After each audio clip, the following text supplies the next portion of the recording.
Prosseguindo no estudo do Apocalipse, estamos estudando a quinta taça, Apocalipse capítulo 16, versículo 10. Agora vamos ao versículo 11, o ponto 1. Os homens blasfemaram do Deus do céu.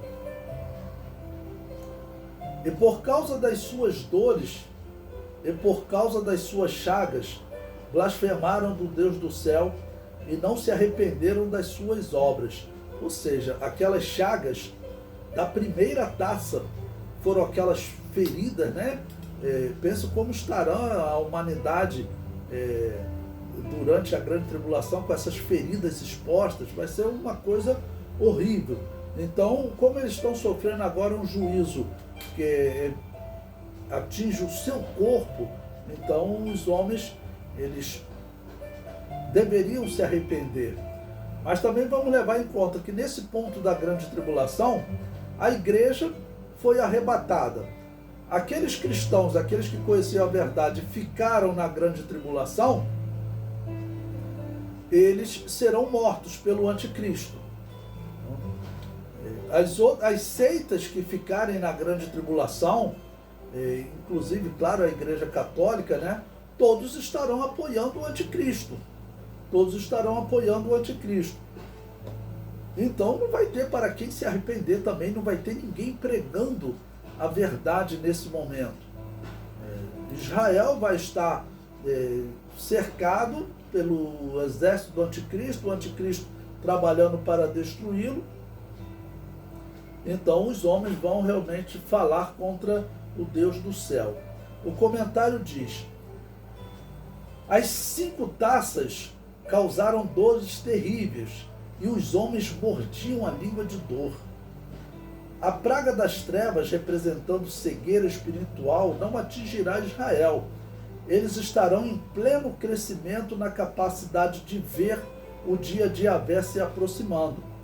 Mas esta praga, como um problema social, onde a humanidade ficará sem energia elétrica, pode atingir também o povo de Deus. Aí vai depender da tecnologia de Israel, porque lá no Egito, Israel tinha luz.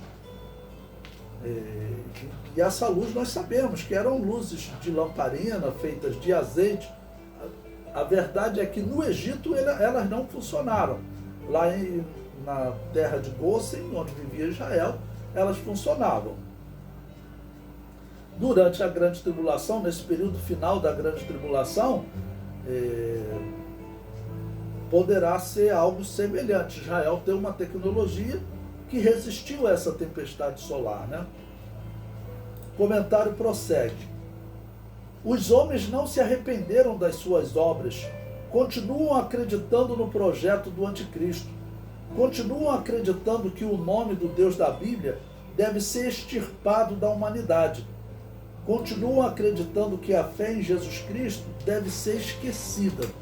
Bom, detalhar esse ponto aqui para vocês. É claro que a Bíblia ela não detalha como será essa ação do anticristo, vamos dizer, as doutrinas do anticristo que ele vai pregar. Mas nós vimos em outros pontos que o anticristo ele vai blasfemar de Deus, ele vai estar falando contra o Deus da Bíblia, ou seja, ele não vai estar enganando a humanidade o tempo todo da grande tribulação. Uma parte da grande tribulação, a primeira metade, ele estará enganando porque ele quer sentar-se no templo de Deus querendo parecer Deus. Ou seja, então ele engana Israel e engana as nações também. Porém, a segunda metade da grande tribulação, o anticristo, ele estará falando diretamente contra Deus. Estará falando diretamente contra a Bíblia. Hoje, nós já encontramos esses discursos no mundo. No Brasil mesmo, nós encontramos políticos aí de esquerda, eles falando contra a Bíblia Sagrada, tentando mudar até expressões usadas nas escolas, como antes de Cristo, depois de Cristo. Em São Paulo, o governador Dória, que é ligado à esquerda e é ligado ao comunismo chinês, eles tentaram fazer isso, né? Houve um protesto e aí mudaram, né? Retornaram, digo, ao uso antes de Cristo e depois de Cristo. Eu acho isso pouco diante do que o anticristo vai fazer na grande tribulação, porque o que o anticristo vai defender é, olha, tem que apagar essa crença do monoteísmo, essa crença na Bíblia, no Deus da Bíblia. Ele quer acabar com essa crença. E a humanidade, infelizmente, vai estar acreditando nesse projeto, acreditando que se fizer isso, eles acabam com a influência de Deus nesse mundo. Com certeza, eles não vão conseguir o seu intento, né? O comentário prossegue. O profeta Isaías usa os israelitas e os sírios para representar israelitas e gentios na grande tribulação. E ele afirma que a maldição poderá partir até de alguns israelitas que ainda estarão em incredulidade. Observe esse texto de Isaías capítulo 8, vamos comparar com esse momento da grande tribulação. Versículos 18 e 19. Eis-me aqui com os filhos que me deu Yahvé, como sinais e maravilhas em Israel, da parte de Yahvé dos exércitos, que habita no monte de Sião.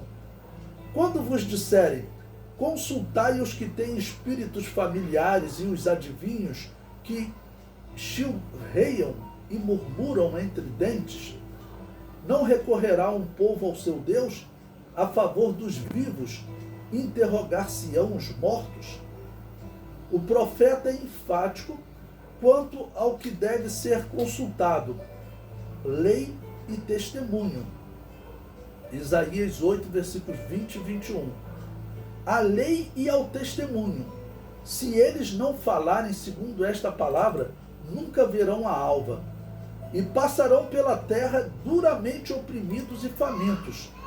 E será que, tendo fome e enfurecendo-se, então amaldiçoarão ao seu rei e ao seu Deus, olhando para cima. Bom,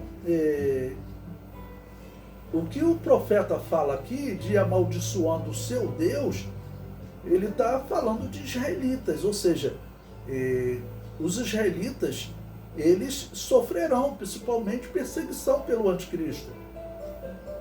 E infelizmente, o que Isaías está dizendo é que nesse momento poderão ter também israelitas amaldiçoando a Deus. O comentário prossegue.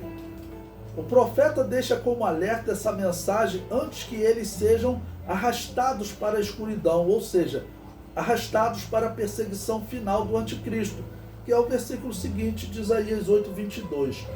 E olhando para a terra, eis que haverá angústia e escuridão, e serão entenebrecidos com ânsias e arrastados para a escuridão. Então, o que significa esse arrastados para a escuridão? O profeta está usando uma figura de linguagem, né, para descrever certamente a situação espiritual. Ou seja, eles vão, alguns israelitas, eles poderão estar no grupo dessa humanidade que, aliadas ao anticristo, estão blasfemando o nome de Deus. E os israelitas, por causa do sofrimento, nesse período nem todos estarão convertidos, como nós estudamos antes, os 144 mil estarão pregando o evangelho, o número de convertidos será crescente, mas infelizmente terão os murmuradores, como teve em toda a história de Israel e como infelizmente existe hoje também na história da igreja, né?